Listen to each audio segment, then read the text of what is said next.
સહજાનંદ સ્વામી મહારાજની જય, હરિપ્રસાદ સ્વામી મહારાજની જય, આત્મીય સમાજની જય જય જય, દાસના દાસ થવાની જય જય જય.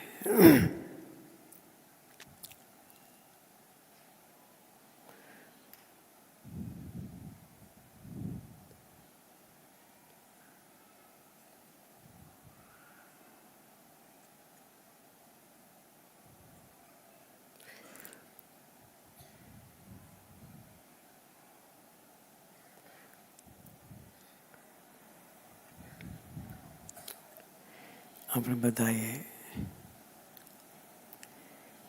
યુવકોનો રાશ અને સંવાદ નિહાળ્યો.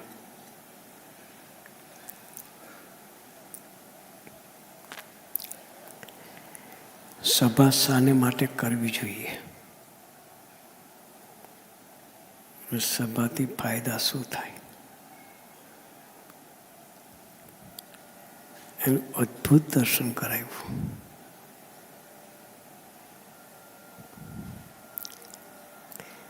આપણને સૂત્ર આપ્યું, પ્રાણ જાય પણ સભા ન જાય.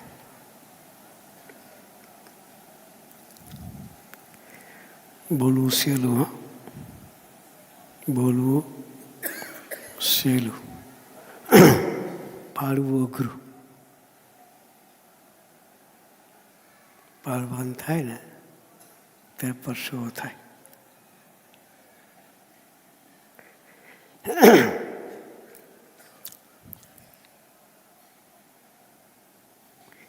ભગવાનને ભગવાન કેવા સહેલા, માનવા આગ્રહ.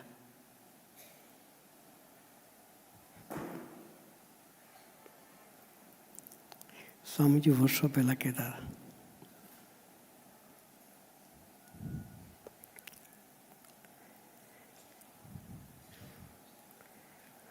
એને ભગવાન માનીને જીવવું ને એ અઘરી વસ્તુ છે. સ્વામીજીનું જીવન એવું હતું. યોગીજી મહારાજ સાથે સ્વામીજી જોડાયેલા હતા. સ્વામીજીના ગુરુ યોગીજી મહારાજ હતા.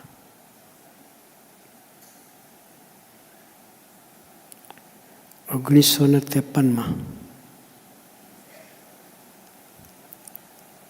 યોગીજી મહારાજના પ્રથમ દર્શન સ્વામીજીએ કર્યા.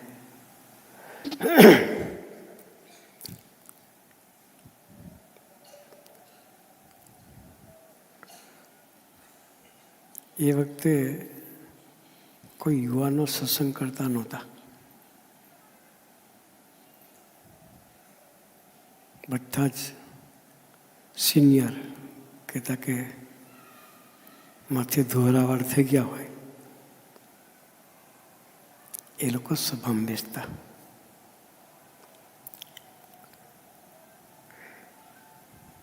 એટલે સ્વામીજીના યુવકો નવે નવા યુગમાં આવેલા. સ્વામીજીની એ વખતે 19 વર્ષની ઉંમર હશે. બાપાએ પૂછ્યું કે તમારા કેટલા મિત્રો? સ્વામીજી 3 મિત્રો બાપા પાસે દર્શન કરવા ગયેલા. એક મિત્રને બાપાએ પૂછ્યું કે તમારા કેટલા મિત્રો? તો સ્વામીજી આ એક જ. સ્વામીજીને બતાવીને કે બીજા મિત્રને પૂછ્યું બાપાએ તમારા કેટલા મિત્રો? આ એક. પછી સ્વામીજીને પૂછ્યું કે તમારા કેટલા મિત્રો? તો આપણી દેશી ભાષામાં કહીએ ને, સાંજે કે બધા બહુ. શું કે દેશી ભાષામાં, ગામઠી ભાષામાં કે સમજે કે બધા બહુ. બાપા કે બધા બહુ એટલે કેટલા? 5, 10, 15, 20, 25. સમજે કે વધારે. બાપા કે 50, તો કે વધારે. 100, તો કે વધારે. બાપા ખૂબ હસી પડ્યા. પછી 200 સુધી બાપુ બોલ્યા. 200? તો હા બાપા, એટલા મિત્રો ખરા કે. આપણને પૂછે હરિશરણ સ્વામી, તમારા મિત્રો કેટલા? તો આપણે કદાચ સ્કૂલમાં ભણતા હોય, એક ક્લાસમાં 50 જણા હોય તો કહી દે 50 મિત્રો છે. પછી હરિશરણ સ્વામી આજ્ઞા કરે કે આપણે સભા કરવી છે, બધા આવશે કે? આપણે શું કહીએ? સ્વામી, સભામાં તો બધા ન આવે. સભામાં બધા આવે? બાપાએ સ્વામીજીને પૂછ્યું કે તમારા આટલા બધા મિત્રો છે તો આપણે સભા કરવી છે, બધા આવશે? હા બાપા કે બધા આવશે કે. બાપા આપણે બોલાવો કે. પછી સ્વામીજીને પૂછ્યું, સ્વામીજી ક્યારે બોલાવીએ? કાલે બોલાવું? પરમ દિવસ બોલાવું? વાત મિત્ર કોને કહેવાય, એના મિત્ર કેવા હોવા જોઈએ એની વાત કરું છું. એટલે બાપા કે હું 2 દિવસ બહાર છું, વિચરણમાં છું. આવ્યા પછી આપણે બધાને બોલાવીએ. કે રવિવાર છે,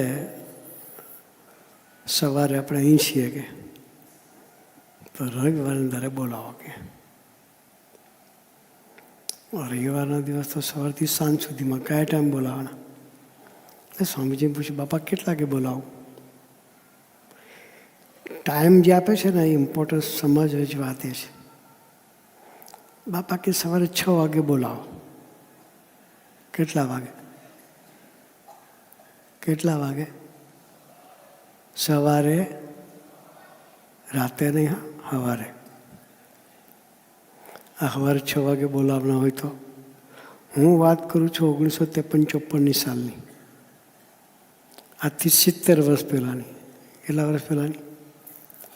એક તે મોબાઈલ હતો, એ લેન્ડલાઇન ફોન એ નહોતા, મોબાઈલ નહીં, દરેકને ઘેર લેન્ડલાઇન ફોન બી નહોતા. એ જમાનામાં યોગી મહારાજ આજ્ઞા કરે છે કે સવારે 6 વાગે બધા બોલાવો. હવે 200 જણને મળવાનું હોય, ફોન હોય તો બેઠા બેઠા રિંગ મારીએ, બધાને કહી દે ભાઈ તું આવું છે. પણ 200 વ્યક્તિને ઘેરે જવાનું, 1 to 1 કોન્ટેક્ટ કરવાનો, એનું કન્ફર્મેશન લેવાનું. ને આપણે કોઈને કહ્યું હોય ભાઈ આજે સભા છે, આ મિલિંદભાઈ આજે કેટલાને આમંત્રણ આપ્યું હશે આજની સભાનું? અત્યારે જાહેરમાં આમંત્રણ આપ્યું કે 2025માં જાન્યુઆરી 5મી તારીખે યુવા મહોત્સવ છે, તો કેટલા આવવાના? 100% આવે? 100% આવે?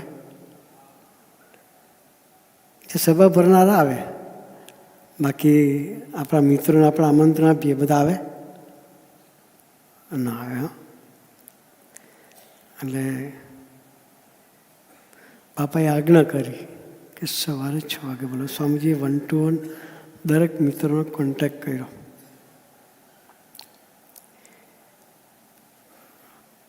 અને બાપાને કહ્યું એ પ્રમાણે બધાને સવારે 6 વાગે આવવાનું આમંત્રણ આપ્યું. પણ સ્વામીજીની ફ્રેન્ડશીપ એવી હતી કે કોઈ વ્યક્તિ ના પાડે. રવિવારે સવારે 6 વાગે 200 દીકરા મંદિરનો દરવાજો ખુલતા પહેલા મંદિરના ગેટ આગળ ઊભા હતા.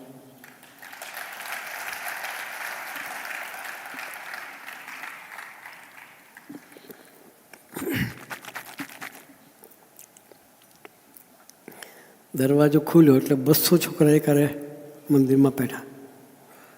એટલે મંદિરમાં એક વડીલ હતા, આટલું આખું ટોળું અંદર આવ્યું એટલે એ ગભરાઈ ગયા, શું છે? એ ગભરાઈ ગયા, શું છે? એ કારે એટેક મંદિર ઉપર. એ સ્વામીજી કહ્યું, માસ્ટર્સ ઓર્ડર. શું કહ્યું? Masters order. બાપાની આજ્ઞા થઈ શકે. બાપાએ કહ્યું છે?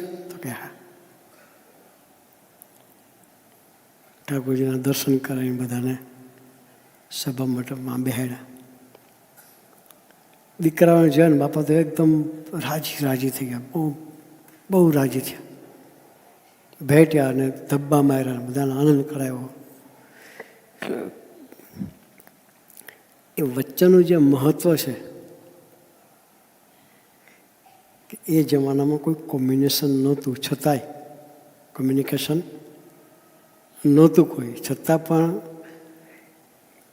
200 જણને બાપાના વચને ભેગા કર્યા અને સભા કરી.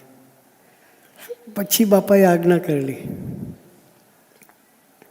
કે આપણે યુવક મંડળની સ્થાપના કરવી છે. પહેલું યુવક મંડળ સ્વામીજીએ આણંદની ધરતી પર સ્થાપેલું, યોગીજી મહારાજની હાજરીમાં.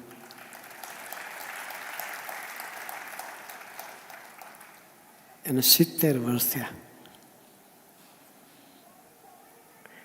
54 થી 24.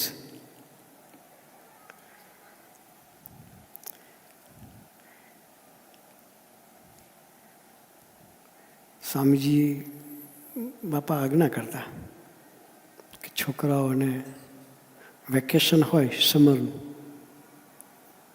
તો સમજી કે તમારા મિત્રો ગોંડલ આવશે. સાંજે કે આવે ને બાપા કે હવે આજના રંગે રંગાયેલા છોકરાઓ એને સાધુ પાસે લઈ જવાના. અત્યારે તો છોકરાઓને હજુ થોડી ગરજ છે. 70 વર્ષ પહેલાં ચાંદલો જુએ તો મસ્કરી કરે, ચાંદલો જુએ તો મસ્કરી કરે, એવો જમાનો હતો.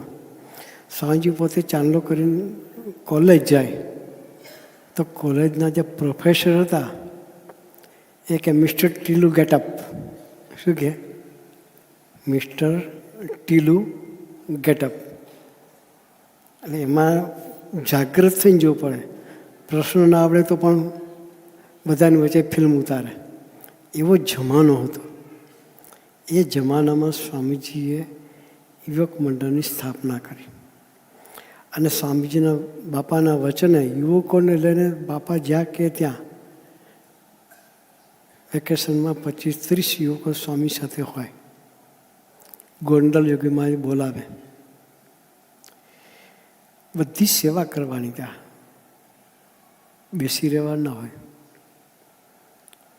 ગટરો સાફ કરવાના હોય, સંડાસ બાથરૂમ સાફ કરવાના હોય, મંદિરો સાફ કરવાના હોય, બધી સેવાઓમાં છોકરા લાગી જાય. પીરસવાની સેવા હોય, વાસણ ઘસવાના હોય. પણ સ્વામીજીનો પ્રેમ એવો હતો કે ગમે એવી સેવા હોય કે ગમે એવું તકલીફ હોય પણ છોકરા કદી ના પાડે. એવો સ્વામીજી દરેકને પ્રેમ આપતા હતા.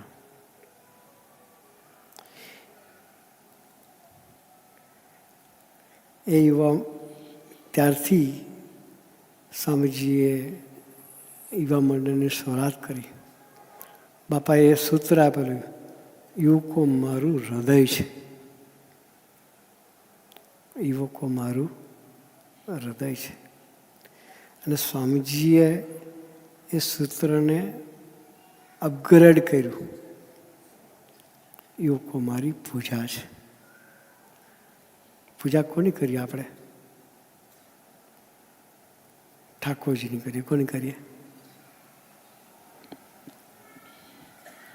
ઘરમાં ઠાકોરજીને પૂજા કરીએ. પણ સ્વામીજી કોઈ યુવકો મારી પૂજા છે. આપણને સ્વામીજીએ ઠાકોરજી જેવા ગણ્યા. કેવા ગણ્યા?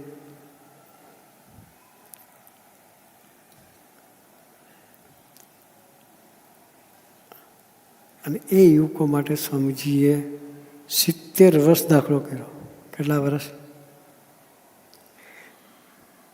સ્વામીજી સોખડ આવ્યા 1966માં. પછી પહેલી શિબિર એ વખતે યોગી મહારાજ ધરતી પર હતા. સ્વામીજી જ્યાં સુધી યોગી મહારાજ ધરતી પર હતા ત્યાં સુધી સત્સંગના વિકાસ માટે કોઈ દિવસ બહાર નીકળ્યા નહોતા.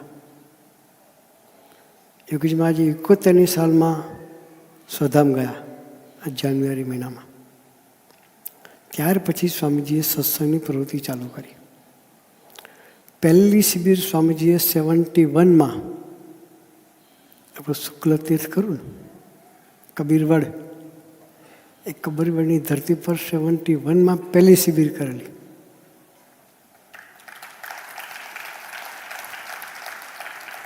પ્રસાદીની જગ્યા. ત્યારે 65થી 70 દીકરાઓ હતા. કેટલા હતા? કેટલા દીકરાઓ હતા? 65થી 70 દીકરાઓ 71ની પહેલી શિબિરમાં હતા. એ શિબિરમાં પાર્ટિસિપેટ થવાની તક મળી હતી. અત્યારે સ્વામીજીના સંકલ્પે 1.5 લાખ જેટલા યુવકો સત્સંગ કરે છે.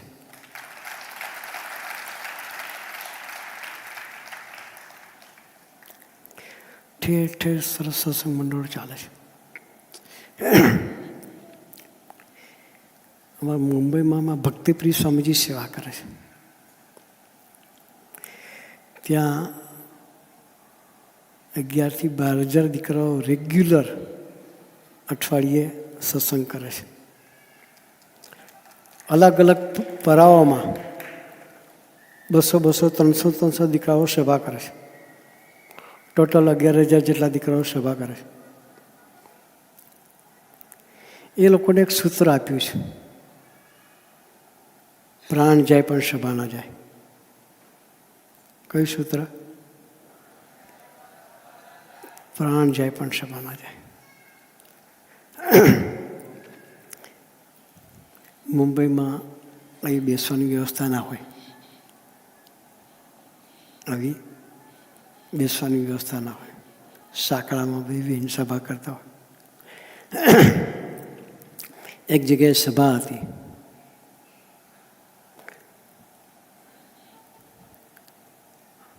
અને સભાને દિવસે ભયંકર વરસાદ પડ્યો.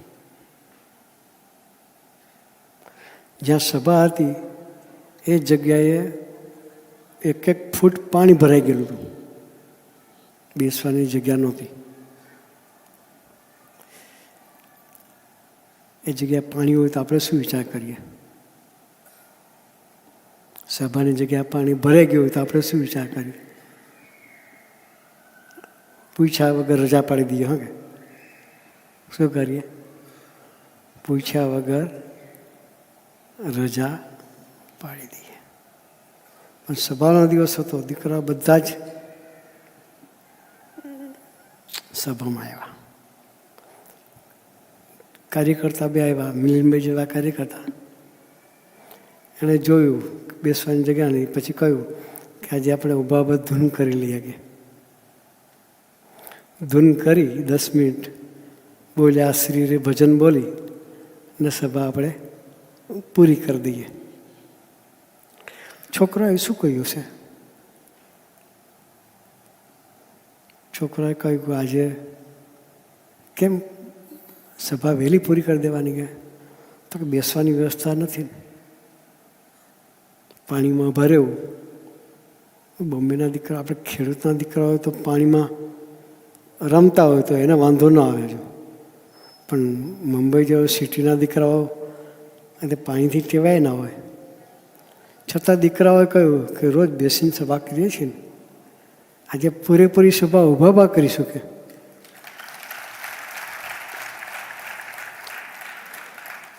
એ 1 ફૂટ પાણીમાં 150-200 દીકરા 1.5 કલાક સુધી ઊભા ઊભા સભા કરી. એનું નામ પ્રાણ જાય પણ સભા ના જાય. આવી જાગૃતતાથી સભા કરવાનું.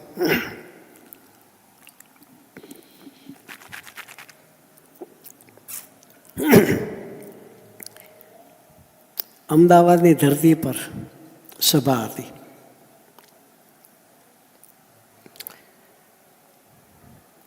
અને સભાને દિવસે હિન્દુસ્તાન પાકિસ્તાનનું મેચ આવે તો કેટલા હાજર રહે? આપણે કેટલા હાજર રહીએ? બધા? હા, ફક્ત જોઈશું. હા,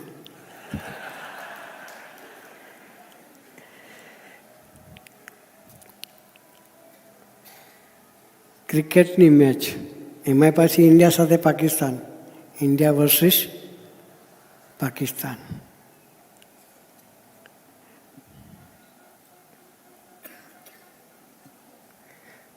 સભાનો દિવસ, છોકરાઓ બધા સભામાં આવ્યા. હું અમદાવાદની વાત કરું છું.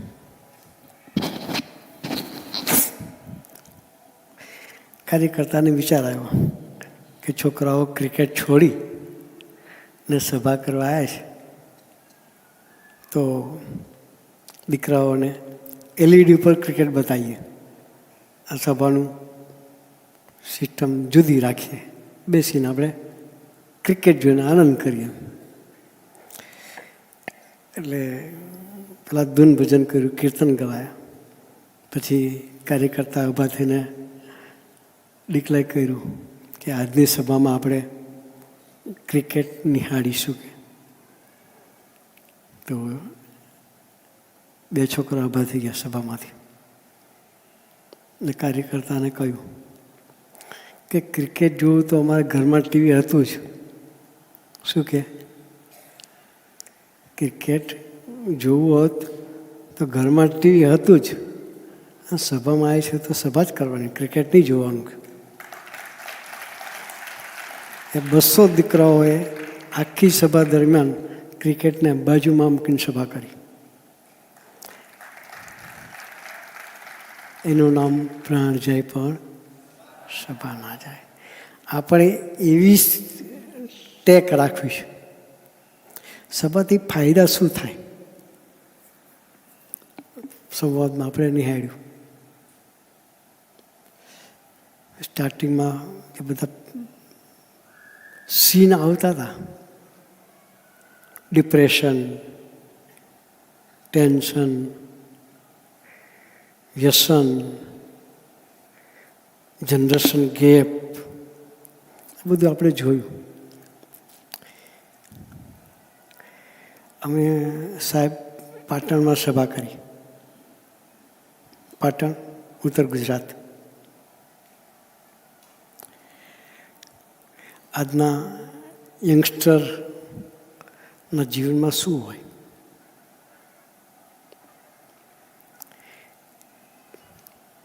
સોશિયલ મીડિયા એમનો પ્રાણ કહેવાય. શું કહેવાય? સોશિયલ મીડિયા એમનો પ્રાણ કહેવાય. મોબાઈલ એમનું જીવન કહેવાય. નાનું છોકરું હોય ને, એને પહેલેથી મોબાઈલ રમવામાં આપી દીધો હોય, ટેવ પડી ગઈ હોય, પછી એની મમ્મી હાથમાંથી મોબાઈલ લઈ લે ને તો ધમ પછાડ કરી મળે.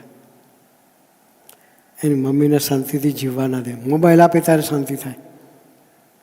એટલો ક્રેઝ નાના કિડ્સને પણ મોબાઈલનો છે. અને આ બધાને કેટલો હોય કે ના હોય? મોબાઈલ જાય તો પ્રાણ જાય.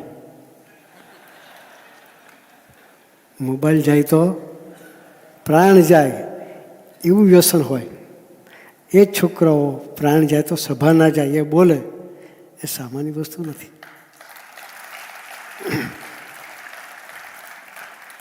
એ હરિપ્રસાદ સ્વામીનું સર્જન છે. એનો 70 વર્ષનો દાખલો છે. પેલો 70 વર્ષનો સ્વામીજીનો દાખલો છે. એના ફળ સ્વરૂપે આ દીકરાઓ બોલે છે કે પ્રાણ જાય પણ સભા ના જાય.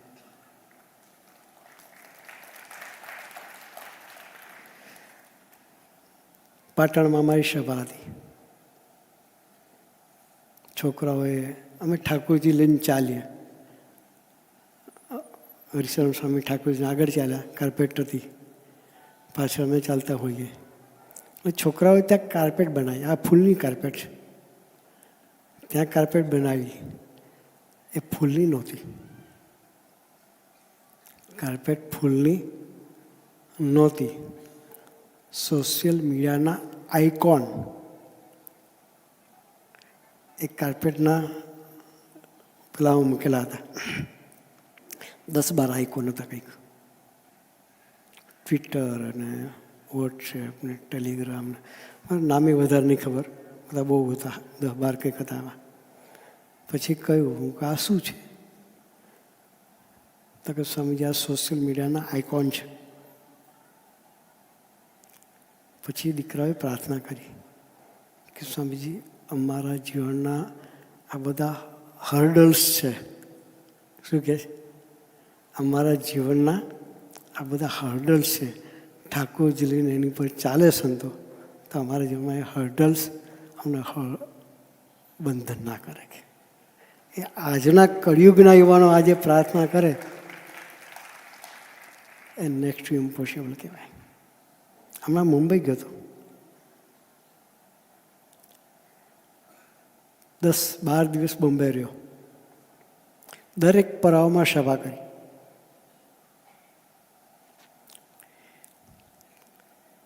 એક જગ્યાએ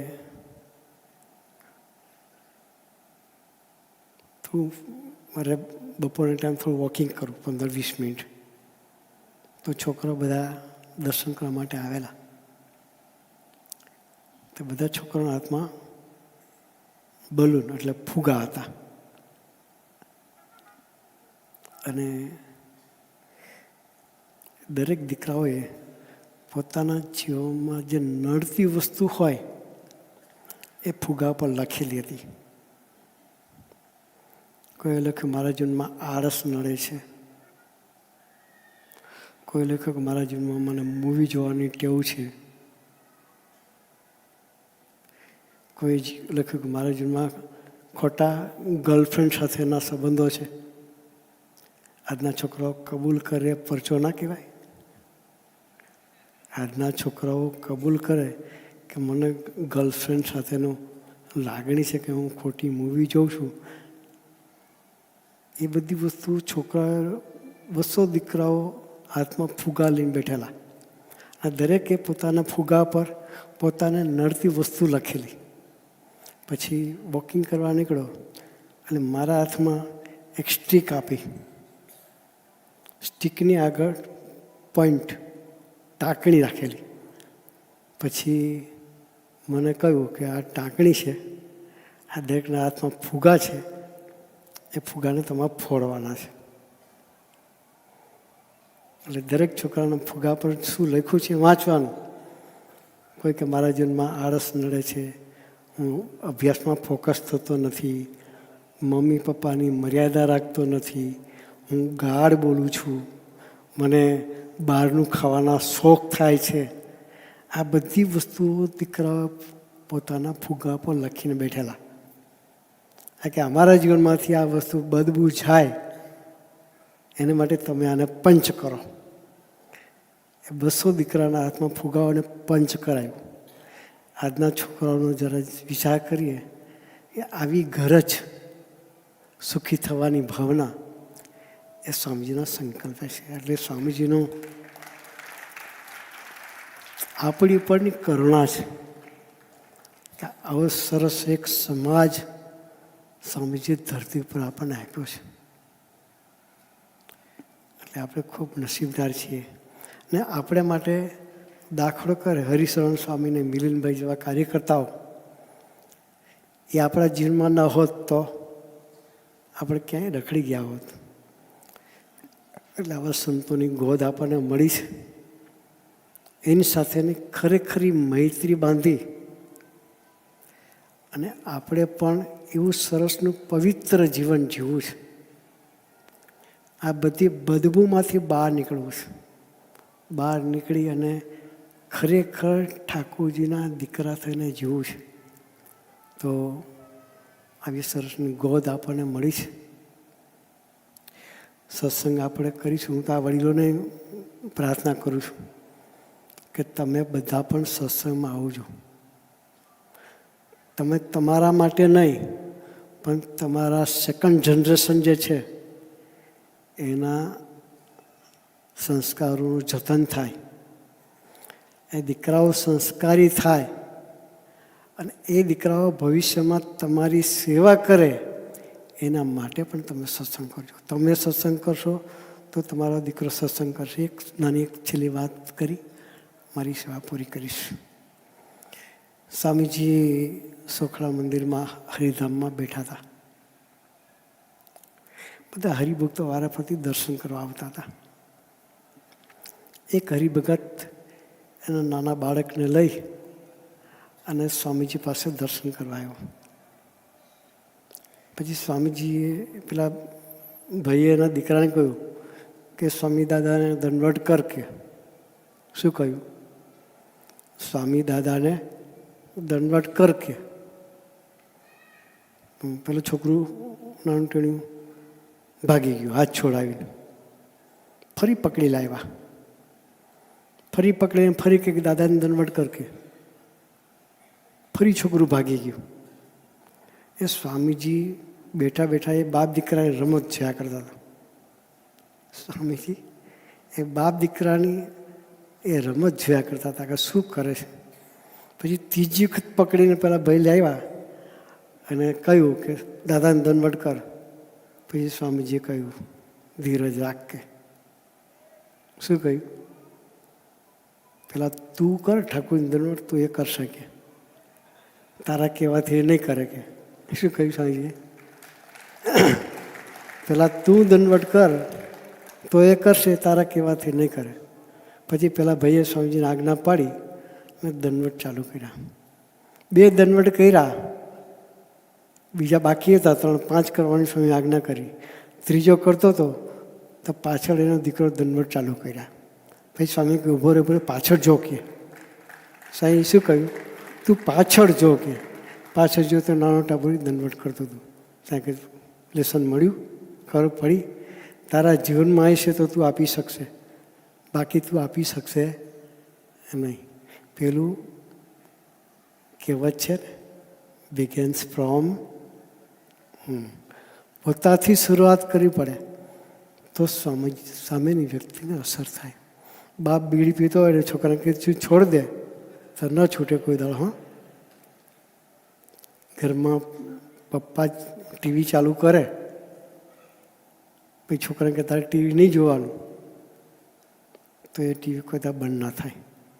એ તો બાપાએ પહેલાં વળતું પડે, પછી છોકરાને કહી શકે તો જ એ સંસ્કારોનું જતન થાય. એ સંસ્કારોનું જતન થાય એટલા માટે વડીલોએ પણ અઠવાડિયે કલાક એક સત્સંગમાં આવવાનું. તો જ આપણા દીકરા દીકરીઓમાં આપણે સંસ્કારોનું જતન કરી શકીશું. તો આવો સરસનો સત્સંગનો યોગ છે. આવા સરસ સંતો મિલિનભાઈ જેવા કાર્યકર્તાઓ સરસ સભાનું આયોજન કરે છે. તો આપણે પણ અઠવાડિયે કલાક એક આપણા માટે, આપણા દીકરા દીકરાઓના સંસ્કારોનું જતન થાય એના માટે અઠવાડિયે કલાક એક સત્સંગમાં આવવાનો સંકલ્પ કરીએ અને આપણે પણ દરેકને એ માર્ગે વાળીએ. એ માટે ગુરુહરિ આપણને સૌને ખૂબ ખૂબ ખૂબ બળ બુદ્ધિને શક્તિ આપે. એ જ પ્રાર્થના સહેજાનંદ સ્વામી મહારાજ.